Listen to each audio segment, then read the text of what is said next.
Salut à tous, on se retrouve aujourd'hui pour parler du Paris Saint-Germain ce lundi 22 mai et on commence tout d'abord avec le résultat du PSG hier du côté de la Géocère. C'était la 36e journée de Ligue 1 et le PSG s'est imposé 2-1 donc dans un match brouillon comme souvent bien sûr on a pu le voir cette saison, mais le PSG s'est imposé et c'est bien ça le plus important. Donc 2 buts inscrits très tôt dans le match côté Paris Saint-Germain, donc Mbappé, 6e et 8e minute de jeu, il inscrit les 2 premiers buts du match et le PSG menait déjà 2-0 au bout de 8 minutes de jeu, puis après le PSG n'a pas réussi à mettre d'autres buts dans le match, surtout que la Géocère est revenue à 2-1 quand même, ils ont marqué ce premier but pour eux à la 50e minute de jeu, donc voilà, le PSG était à un fil quand même de se faire revenir, mais bon heureusement il n'y a pas eu de but pris et du coup ça fait victoire pour l'équipe parisienne et grâce à cette victoire le PSG se rapproche toujours un peu plus proche du titre et là vraiment titille ce 11e titre de champion de France parce que le PSG avec ce classement de la Ligue 1 après 36 matchs 84 points, Lens 78 points, il y a 6 points d'écart tout simplement entre le premier parisien et Lens deuxième et surtout la différence de but est de bien nettement en faveur du PSG qui a quand même plus 17 en différence de but par rapport à Lens, donc en gros il faudrait que le PSG qui soit pas champion perd déjà les 2 derniers matchs, je ne pas les 2 derniers matchs c'est Strasbourg et Clermont, et que Lens gagne leurs 2 derniers matchs et qui gagne avec des scores quasiment 10-0 voilà, leurs 2 derniers matchs, donc en gros ça sent très très bon pour le Paris Saint-Germain bien sûr pour ce titre et juste un nul la semaine prochaine contre Strasbourg suffit pour que le PSG soit officiellement champion pour la 11e fois de son histoire de la Ligue 1. Galtier tiens pour Prime Video, il a dit les joueurs ont mis la main sur le trophée, il faudra bien finir pour soulever le trophée au parc il y a pas mal de choses à dire, on a fait 35 bonnes minutes, on menait 2-0 mais en deuxième période on est mal rentré, un match à 2 visages comme souvent, ça a été le cas de façon du côté de Paris, on est même plus surpris. Toujours avec Galtier, même si Hugo n'a pas tout réussi, il a été très intéressant en point de fixation devant pour libérer Léo, mais surtout Kylian, quand il est sorti, on est passé en 5-3-2 et là, on a pris beaucoup de vagues. Toujours avec les déclarations, cette fois-ci, de Donnarumma pour Prime Video, cette victoire est symbolique, c'est celle qui nous donne quasiment le titre et on est conscient. Ça a été une victoire très difficile, on prend trop de buts, c'est un peu énervant parfois, c'est vrai. C'est que le PSG, c'est plus le PSG il y a quelques années où par exemple un match comme ça, il le gagnait 4-5-0, il pliait le match bien avant la fin des 90 minutes de jeu, c'est que le PSG se fait trop peur et voilà, bien sûr ça coûtera au Paris Saint-Germain, on le sait, ça coûte déjà le PSG en Ligue des Champions, ça, bien sûr des fois pas tuer les matchs. Et voilà, ça sera la même chose les gars en Ligue 1 dans les années futures si le PSG n'arrive pas bien sûr à tuer les matchs bien plus rapidement. Marco Verratti les gars, donc il a touché beaucoup de ballons hier, c'est énorme. Il a touché plus de 155 ballons, je sais pas si vous vous rendez compte, c'est énorme, ça fait quasiment 2 ballons touchés à peu près à la minute, c'est énorme. Bref, donc depuis, il avait jamais touché autant de ballons depuis le 2 octobre 2020 où il avait touché encore plus contre Angers, c'était 162 ballons touchés à l'époque. Donc voilà, puis là c'est les ballons touchés 155 et les passes réussies, on a réussi quand même 123, Marco Verratti devant Ramos 94, même Danilo Pereira 84 passes réussies. Les notes, surtout la note de Kylian Mbappé, une note de 8 sur 10 par rapport à son match, un gros match bien sûr de la part de Kylian, c'est lui qui marque les 2 buts, Kylian Mbappé en tout début de match et il conforte cette première place du meilleur buteur du championnat.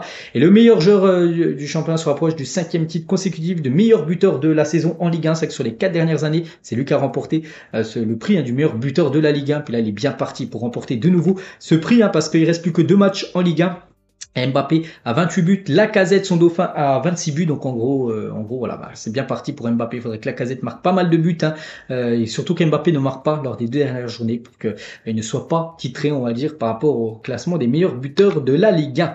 Le doublé de Mbappé inscrit en combien, en 32 minutes même pas, est le plus précoce jamais réussi par un joueur du Paris Saint-Germain dans l'élite. C'est vrai qu'il y avait déjà un doublé de Mbappé au bout de 8 minutes de jeu, c'était jamais arrivé dans l'histoire du Paris Saint-Germain qu'un joueur marque un doublé aussi rapidement dans une rencontre.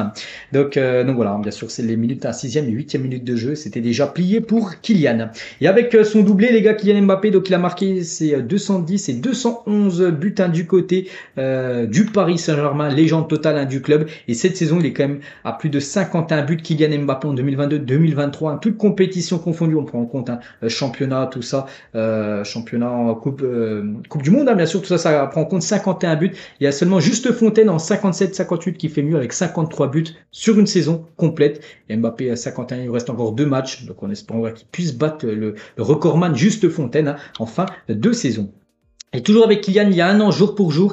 Donc le PSG annonçait victorieux la prolongation du contrat de Mbappé, un triplé sur là face à Metz. Et depuis au PSG, c'est des 40 matchs joués pour 38 buts et 8 passes décisives. Alors un an, avec du recul, vous en pensez quoi de sa prolongation? Bien évidemment, hein, heureusement qu'il a prolongé, parce qu'avec des stats comme ça, bien sûr, il a été énorme. Hein. Donc voilà, bien sûr, après c'est les joueurs autour de lui, hein, qui doivent être meilleurs, hein, parce que Mbappé répond quand même souvent présent, bien sûr, lors des grands rendez-vous. On va parler de Léo Messi. Donc Messi hier passeur D pour un but de Mbappé et 16e passe décisive, hein, pour Léo Messi cette saison. Il nous fait aussi une énorme saison à Messi. Et Messi, les gars, cette saison, toute compétition confondue, donc c'est le seul joueur en Europe à avoir le double 20. Je parle souvent du double 10, hein, minimum 10 buts, minimum 10 passes D. Donc lui, il a double 20. 20 buts et 20 passes D minimum, hein, pour Léo Messi. C'est le seul joueur en Europe à avoir réalisé cet exploit. On va parler d'Hugo Ekitike qui est sorti sur blessure après 55 minutes de jeu. Donc en tout, cette saison, si on regarde ces minutes, ça c'est 1095 minutes de jeu en Ligue 1 pour seulement 3 buts et 4 passes D. Hein. C'est que les stats ne sont pas folle, hein, pour Hugo Ekitike. On verra ce que va faire le PSG la saison prochaine concernant son futur. Et le PSG, les gars, il a faux folle, hein, est leader depuis 72 journées en Ligue 1 d'affilée. Hein. C'est un record absolu dans l'histoire du championnat de France, à domination totale des Parisiens, parce que le PSG quand même en première position depuis la première journée. Là, on est à 30, combien, 36e. Hein. Donc voilà, si on prend aussi en compte la saison dernière, donc en tout, ça fait 72 journées d'affilée en Ligue 1 que le PSG est leader. Jamais c'est arrivé, bien sûr, qu'une équipe soit autant de fois journées d'affilée en Ligue 1 à la première place. Achraf Hakimi, qui n'a pas joué, Hakimi, vu qu'il était suspendu, mais il a fait un petit paddle, hein, avec Vianney, un chanteur, le duo improbable, hein, Hakimi et Vianney.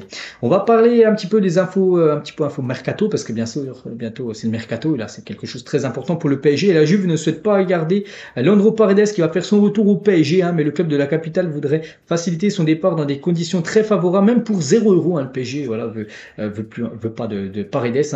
Hein. Pour rappel, le PSG l'avait quand même acheté 40 millions d'euros en janvier 2019, et voilà, le PSG, hein, serait même prêt à le donner, le vendre gratuitement. En gros, serait même pas le vendre, hein, s'il part gratuitement. Donc voilà, concernant la situation de Paredes. Le PSG est prêt à offrir 100 millions d'euros à Naples, hein, pour Victor Osimhen. Problème, hein, c'est que Naples, leur président Aurelio De Laurentiis, hein, demande 150 millions d'euros. Et là, c'est ce qui coince. Hein. Après, le PSG peut les mettre, hein, c'est 150, mais voilà, ça fait quand même très très cher. Déjà 100, ça reste une somme énorme. Hein.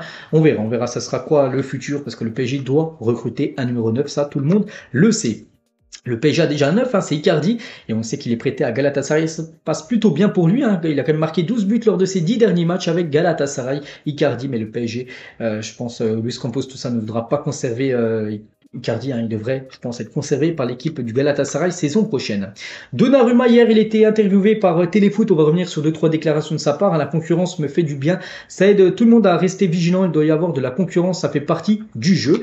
Il a également dit, hein, les critiques en Ligue des Champions, je suis habitué, j'ai les épaules larges, hein, sur cet aspect-là. Ça ne me fait aucun effet. Je cherche toujours à travailler, à m'améliorer. Je veux tout donner pour l'équipe. Hein. Toujours avec Donnarumma, il ne faut pas faire de la Ligue des Champions une obsession. Je sais qu'on la gagnera un jour, j'en suis sûr, car le club le mérite, hein, les supporters le méritent. On fera tout notre possible pour atteindre ce sommet-là, de remporter bien sûr la Ligue des Champions, qui est l'objectif ultime à chaque saison, bien sûr, du côté du club. Et la même mimique, hein, d'embrasser sa manche et de taper sur le goût à son entrée sur le terrain, c'est un rituel que j'ai toujours fait, en gros. C'est toujours pour me rappeler que je tiens à ce maillot, à ce public, à ce club. Ça me donne encore plus d'énergie. C'est vrai qu'il y a toujours voilà, ce mimique, hein, de faire ça. C'est ce rituel, hein, qu'il fait toujours quand il rentre, bien sûr, sur une pelouse. On va parler de Matteo Alemany, c'est le directeur du Barça. Il a dit par rapport à Messi, un joueur du PSG, bien sûr, faut-il se préparer au retour de Messi? Léo termine le championnat de France. Il est temps de respecter le PSG. Quand ils gagneront le championnat, nous verrons ce qui se passera concernant le futur de Messi. On sait que Messi, hein, ne sera pas conservé par l'équipe du Paris Saint-Germain. On va parler des jeunes, les gars. L'équipe U19, renversant Angers, les U19 du PSG se sont imposés 3-2, ont décroché leur ticket pour les demi-finales du championnat national. N'oubliez pas, ils perdaient 2-0, hein, contre l'équipe de Angers. Ils ont fait une remontada et gagné le match 3-2. Et du coup, les Parisiens affronteront l'Olympique de Marseille pour une place en finale. Voilà, PSG OM, demi-finale pour, en gros, c'est pour remporter après le championnat national U19. Donc félicitations bien sûr aux jeunes à qualifier pour les demi. On finit bien sûr avec l'équipe féminine qui joue un gros match hier. C'était quasiment une finale du championnat contre l'équipe de Lyon. Elles ont perdu, les Parisiennes. Donc du coup, elles ne gagneront pas. C'est derrière Arkema, c'est Lyon, hein, qui remporte de nouveau ce championnat pour la 16e fois. Donc dommage, hein, pour les Parisiennes. En plus, c'était au Parc des Princes ce match. Donc voilà les gars, ce qu'il y a à dire aujourd'hui sur le PSG. J'espère que ça vous a plu. On se retrouve demain pour le prochain numéro. À demain.